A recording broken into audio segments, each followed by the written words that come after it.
Welcome back, everyone, for another deep dive. This time, we're going back in time a bit to 1598 to this play called The Pilgrimage to Parnassus. Oh, wow. Yeah, I love that one. It's got some really fascinating stuff in there. It really does.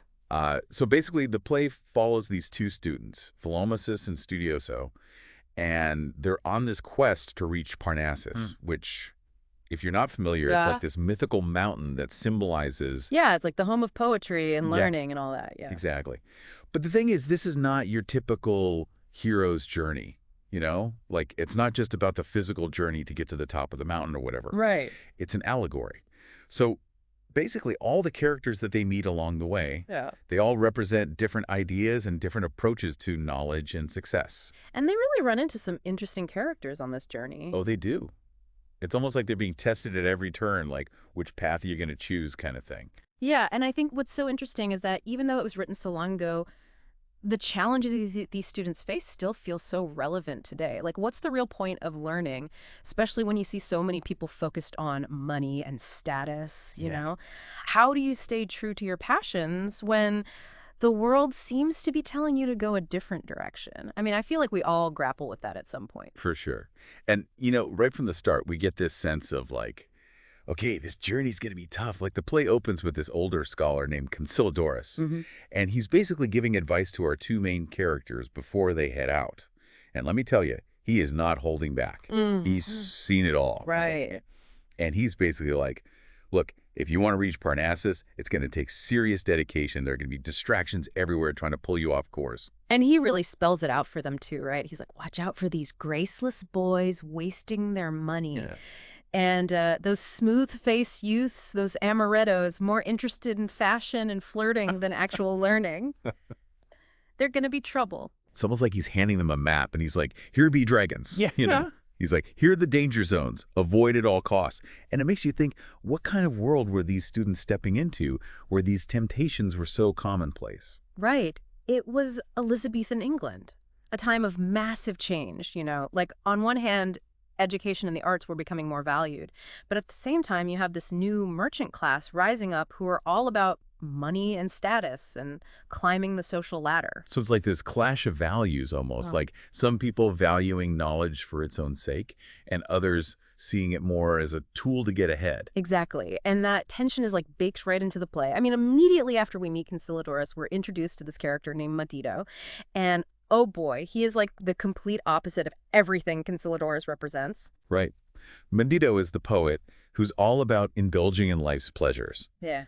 Like, he's always got a glass of wine in hand, and he actually praises alcohol as his muse, goes so far as to call his poems liquid verses, and the way he dismisses, like he actually dismisses the dry rhymes of fusty philosophers and dusty logicians, like as if their pursuits are just totally boring and lifeless. It's hilarious, actually. It is. He's like, why bother with all that serious stuff when you can just enjoy the moment? Like, forget climbing Parnassus. I'm happy right here in the tavern. It's a pretty bold statement if you think about it. He's basically rejecting the whole point of their pilgrimage. He is. But I'm curious, do you think there's any truth to what he's saying? Like, maybe inspiration can come from unexpected places. I think that's a really interesting question, yeah. Like, maybe he's not so much rejecting knowledge altogether, but more like challenging the traditional ways of learning. Like, you don't have to be in a classroom to have these moments of insight. Right. He's suggesting that life experiences can be just as valuable as anything you'd read in a book. So, like, learning doesn't have to be stuffy and formal. It can happen anywhere. Exactly. And speaking of different ways of learning, we can't forget about Stupido. He brings a whole other perspective to the table, right? Like a very different approach to knowledge. Yeah, stupido. He's basically the embodiment of a really narrow-minded viewpoint. Anything that doesn't fit into his strict religious beliefs is seen as pointless, even harmful. Yeah, he straight up calls rhetoric and poetry and philosophy profane arts. Like they're a distraction from true religious devotion. And he's like, you want to be a good Christian? Ditch those fancy books and stick to your catechisms. Yeah, he specifically mentions the catechisms of Geneva's prison. He's all about practical religious instruction. It's like he's saying, what good is all this learning if it doesn't bring you closer to God? Right, that's his whole thing. Practicality over everything. So we've got Consolidorus, who's all about the intrinsic value of learning, Madido, who finds inspiration in just living life, and Stupido, who prioritizes religious devotion above all else. Oh. It's clear that this play is going way beyond just the physical journey. It's about navigating these conflicting ideas about what really matters. Totally. It's like they're on this philosophical journey as much as a physical one, and it's only just begun. Yeah, and as we continue this deep dive, we're going to see how Philomasus and Studioso deal with these different viewpoints as they encounter even more colorful characters along the way. Buckle up. It's going to be a wild ride. It's like Philomasus and Studioso are walking a tightrope, you know? Yeah. They're trying to reach Parnassus, the symbol of knowledge and achievement. Right. But at the same time, they're surrounded by all these voices telling them what's important, what they should be focusing on. Yeah, like Conciliadorus with his mornings and Medito with his, his whole live for the moment philosophy, and then Stupido with his strict religious views. Right. It's like they're being pulled in all these different directions, and then just when they think they've got a handle on things, they run into another character who throws a whole new wrench into the work. Oh, yeah, Amaretto. Amaretto, the lover, the embodiment of beauty and sensual experience. Instead of hitting the books, Amaretto's like, forget that. True knowledge comes from experiencing love and beauty from the senses. Yeah, he's head over heels for this woman named Corinna, right? Corinna. And he actually says, let me see if I can remember the exact quote. Yes, all books are dull which speak not of her praise. Wow. So he's basically saying all this learning, all this studying, it's meaningless if it doesn't connect to this deeper emotional experience. Exactly. And you can imagine how tempting that must be for these young scholars, right? They're on this long and difficult journey, and then you have this guy who's all about enjoying the moment, following your heart. It's like that classic struggle, head versus heart. Do you stick to the plan, keep your eye on the prize, or do you allow yourself to get swept away by passion and beauty? Right. And it makes you wonder, how do the students handle this encounter? I mean, do they succumb to Amaretto's charms, or do they manage to stay focused on their mission? Well, I don't want to give too much away, but let's just say Amaretto's presence definitely makes them question their path. They start to wonder if maybe there's more to life than just hitting the books. It's a relatable struggle, though, isn't it? I mean, I think we've all had those moments where we look at other people's lives and think, maybe I'm doing this all wrong. Oh, totally.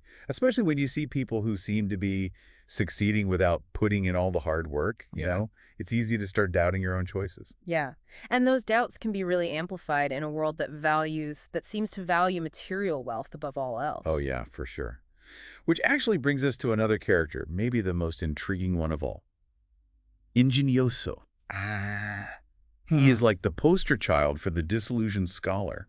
He bought into the whole idea that knowledge is its own reward, but now he's bitter and jaded because it hasn't led to the success he was hoping for. He's basically like, wait, where's my fame? Where's my fortune? I spent all this time studying, and for what? Right, like he's seen the other side of the coin and he doesn't like what he sees. There's this one line where he talks about how scholars are neglected while tapsters, ostlers, carters, and cobblers, people with practical skills, Right. They're the ones who are actually making money and getting ahead. It's a pretty scathing critique of a society that doesn't seem to value intellectual pursuits. Like, what's the point of all this learning if it doesn't get you anywhere? Yeah. And what makes Ingenioso even more tragic, I think, is that he's actually given up on his studies. Like, he's done. Yeah. He's burned his books. He's abandoned the whole idea of reaching Parnassus. It's like he's become this cautionary tale, right? Yeah. A warning to Philomasus and Studioso about what can happen when your dreams don't match up with reality. Like, oh, wait, here's what happens when you put all your eggs in the knowledge basket and then the basket breaks, Yeah. It's a harsh reality check, for sure. So you have to wonder, how do our two heroes react to this? Like, does seeing Ingenioso's bitterness make them double down on their own pursuit of knowledge? Or does it plant a seed of doubt? Well, they're definitely shaken by it. I mean, they see a bit of themselves in Ingenioso, they share those same fears and anxieties. Right. It's like looking into a possible future and not liking what they see. Exactly. But ultimately, they choose to keep going. So even after being tempted by Amaretto and disillusioned by Ingenioso, they still haven't given up on Parnassus. Nope. They're determined to see this journey through. And remember, it's not all doom and gloom. They do encounter some lighter moments along the way. Oh, right, the clown. I almost forgot about him. He kind of pops up out of nowhere, right? He does. He's literally dragged onto the stage, almost against his will, and he injects this much-needed dose of humor into the play. So he's just there for comic relief. Yeah. Like a little break from all the serious philosophical stuff. I think there's more to him than that, actually. He represents a kind of earthy, practical wisdom a different way of looking at the world. So even in a play that's exploring these big ideas about knowledge and meaning, there's still room for laughter and absurdity. Exactly. And it's through all of these encounters, the serious and the silly, that Philomasus and Studioso are slowly but surely figuring out what it means to be a scholar, to be a seeker of knowledge. They're growing, evolving. It's like their pilgrimage is this crash course in life, really. Yeah. Like, here are all the different paths you could take, the different ways of looking at the world. What are you going to choose? And as we head into the final part of our deep dive, we're going to see how they ultimately reconcile these different perspectives, how their journey shapes them, and what it tells us about the power of learning in a world that often seems to have forgotten its value. Okay, so we've seen our heroes face temptation. We've seen them grapple with disillusionments. But the big question is, do they actually make it? Do they reach Parnassus? They do, yeah. Despite all the obstacles, they finally arrive at the foot of the mountain.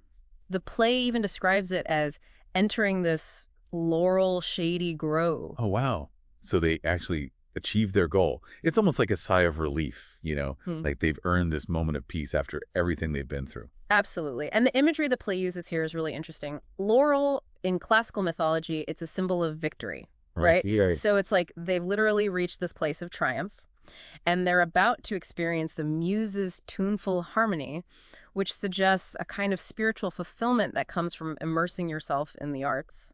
So they've climbed out of that world of taverns and temptations, and they've reached this higher plane of existence almost. But it makes me think about those other characters, the ones who didn't make it to Parnassus. Like, what about Medito with his wine, or Ingenioso, who just gave up completely? Does their journey have any meaning if others choose different paths? Yeah, that's a really good point. And I think it gets to the core of what this play is trying to say. Like, it's not about everyone literally reaching Parnassus. Not everyone needs to become a scholar or a poet, but the journey itself, the struggle to figure out what matters most to you, that's what's important. So it's more about the process of self-discovery than the actual destination. Exactly. It's about asking those tough questions, facing those challenges, and ultimately shaping your own understanding of the world. And I think that's something that still resonates with us today. Like, we live in a world that's still obsessed with money and status. It's easy to feel like ingenioso sometimes. Like, what's the point of all this hard work if it doesn't lead to those external rewards? Yeah, it can be really discouraging. Or you might be tempted to just, throw your hands up and say, forget it, I'm going to go hang out with Medito in the tavern. Right, like who needs all that stress and responsibility? But I think the pilgrimage to Parnassus is reminding us that there's another way. A path that might be tougher, that might not always lead to fame and fortune, but ultimately it's more fulfilling. It's about pursuing knowledge for its own sake, for the joy of discovery, the growth that comes from challenging yourself. And I think it's important to remember that it's not a journey you have to make alone. Like Philomasus and Studioso, they have each other, right?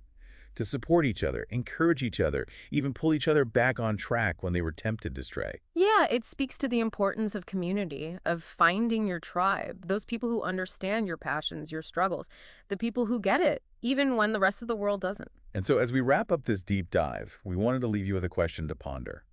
What's your Parnassus? What are you striving for, even when the path is difficult or the rewards seem uncertain? And who are the people who are with you on this journey? Who are the ones who inspire you, support you, make the journey a little bit easier, a little bit more joyful? The Pilgrimage to Parnassus might be an old play, but its message is timeless. The pursuit of knowledge, the search for meaning, these are journeys worth taking, even if the destination is always just out of reach. Thanks for joining us on this deep dive. We'll see you next time.